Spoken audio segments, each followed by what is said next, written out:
Reb Shimon Galai told me that people have to focus on their kids.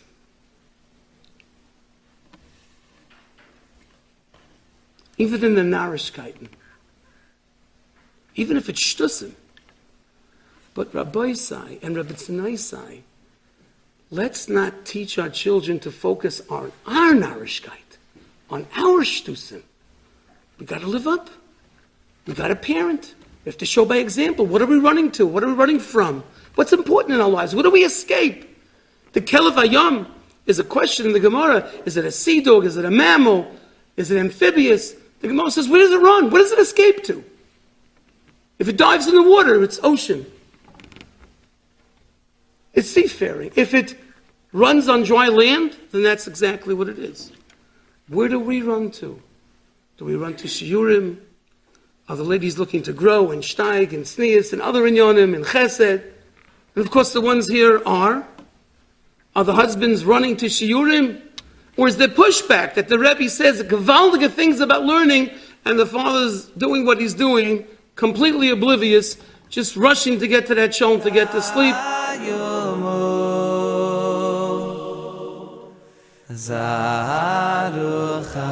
So I think the chinuch system should look for ways in which to maximize teaching midas. But again, teaching midas is one thing if you teach it from a book or lecture, or teaching midas is something else when you practice it. Okay? Let me give a very simple example. In my uncle's yeshiva, the Rav of Rabbi Zachar Luocha, there was a youngster who skipped shir. Right? And so the Rav called him in. And he told them, what you did was not acceptable. Right? By skipping shir was not acceptable. And for what you did, you deserve to get a patch. Right? So, let this be instead of a patch. Right? That young man, right, 40 years later remembers that patch. Right? So, what happens is, when we have to, the Rebbe who can manifest his midas to the children helps them get good midas.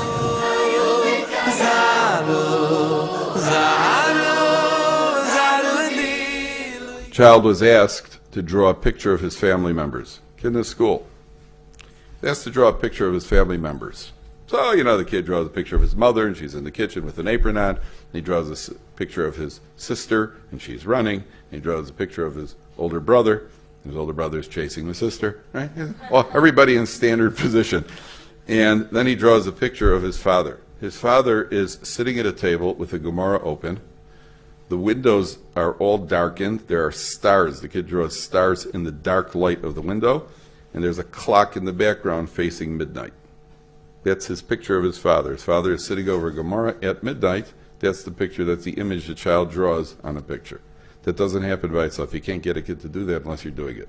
You can't get a kid to do chesed unless you're going to do chesed. The way a mother answers the door, you have guests for Shabbos. Sometimes you've been guests for Shabbos, and I'm sure that you've had various experiences. Sometimes people answer, hi, how are you? Welcome, nice to see you. Then there are other people who go, hi, yeah, well, you hear your baseball, come in, type of thing. Now your kids are seeing how you answer the door. Your kids are seeing how you answer the phone. They hear how you answer a phone. Everything about it's a tremendous responsibility.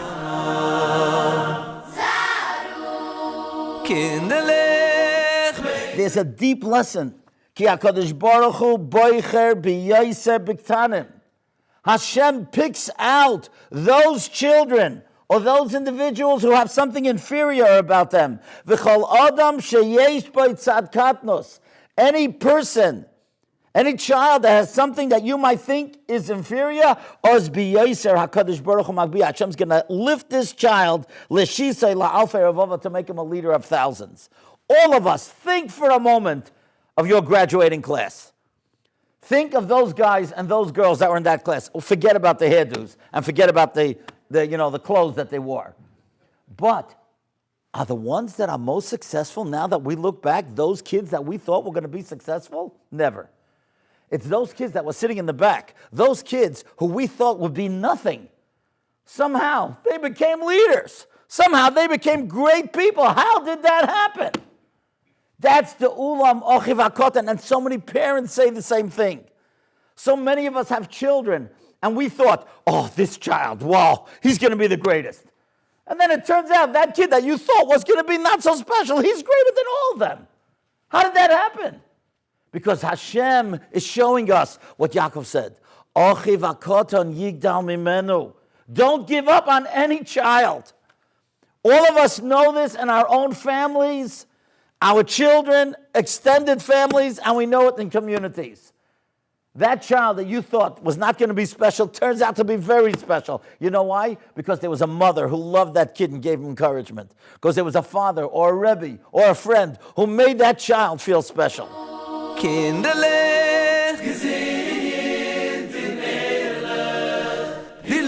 We have to realize that at any moment, we are a role model. I remember vividly, many years ago, our three oldest were little children, and I remember how these three are all married with many children of their own. But I remember that my wife and I gave them a present, a very expensive dish set. It was a very expensive set. I remember in those days, even those days, I remember it was over $50.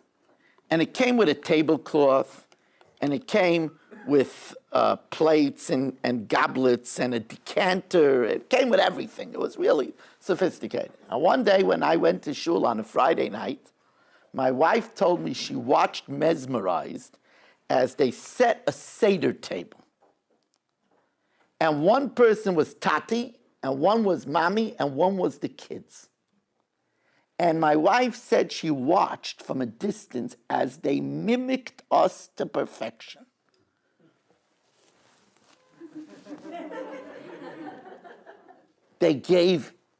One gave to the other the special look I give my wife when I don't like something, what they're doing. They knew it all. And it's so instructive. Children are mamish a sponge.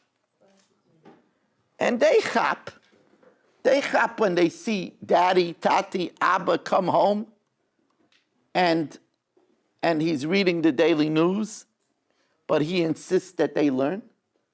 They see the hypocrisy. They see it. We have to realize, and we really have to realize, that they see if we get angry at mommy, and if we're not talking nicely, and then when we tell them that that's not the way to talk, it doesn't compute.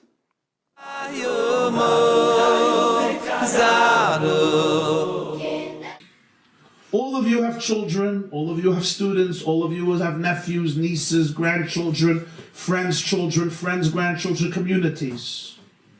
As parents, as educators, as rabbis, as teachers, as mechanchim, as mechanchos, as people, as laymen, as businessmen, whatever, or women, whatever field you're in, whether it's connected to you personally or not. The era has come to stop stigmatizing people who have challenges. Good people have challenges. And let me tell you a secret. Deeper people have greater challenges. More sensitive souls have much deeper challenges. Not because they're not good, because they're so good. Depth creates challenge. Yosef Das, Yosef Machov. King Solomon was a wise man. He said the more perceptiveness, the more agony. It's just how it is. Ignorance is bliss, is not a cliche. People who have big souls feel more. They have more pain.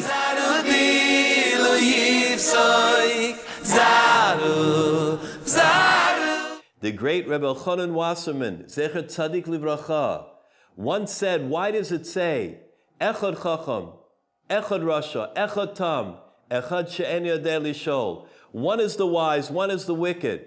Says Rebbe Elchanan, because why does it say one? To let us know that each of the children have to be dealt with in a special way, according to their nature, according to their Tchunas HaNefesh. and he gave over the idea that there was one city in Europe, and they sold only one suit size. Everyone that came into the store had to fit into that suit. Well, there were some people that came in, and the suit was swimming on them.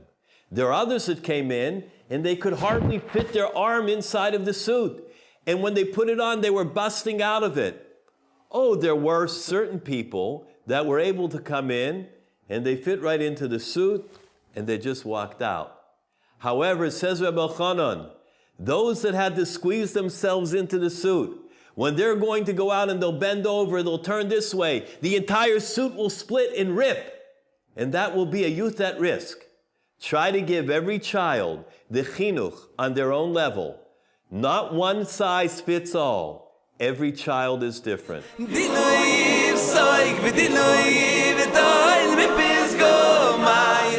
People ask me this question more than once. How do you make your kids sit at the Shabbos table? I don't make my kids sit at the Shabbos table. It's a schus to sit at the Shabbos table. If a kid wants to go off to the side, he's missing out. Did anybody ask me, how do you make your kids eat ice cream? Here's the ice cream and the kid won't eat it. I got to make him eat it. What am I going to do? Should I give him a patch till he eats it? How do I get him to eat the candy? Understand? If the kid doesn't want to sit at the Shabbos table, there's something wrong with our Shabbos table. Did you ever sit down and look at your Shabbos table and say, why would a kid want to sit here? How does a kid enjoy this?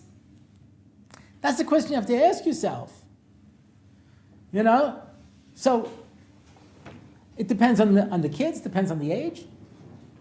There was a tekufa when I didn't prepare Divrei Torah. I used to prepare riddles.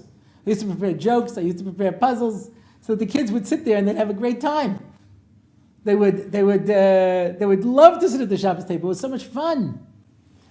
When the kids got a little older, if you have teens and preteens, what do they love to do more than anything? Hear themselves talk. So I'd ask them a question. There's Parshas Yisro. The Baal Turim says that, Kiger Sham, because I was a ger there, so I had to agree to Yisro's terms. Yisro said the first kid has to be mukdash to Avodah Zarah. Why, says the Baal Turim? Because he wanted at least one kid to become a Baal Tshuva. Let him find it on his own. So I said to my kids, is that a good idea? Should you expose your kids to different kind of things so that they can choose Yahadus, or should you protect them and keep them away? They had lots to say. And when I tell this story over, people ask me, and what did you tell them? I said, nothing. I just let them talk. What could be more exciting than that? They get to give their opinions, they get to give their daya. What do you think about it? Don't worry about it. Parents have plenty of time to lecture their kids. We don't have any shortage of that.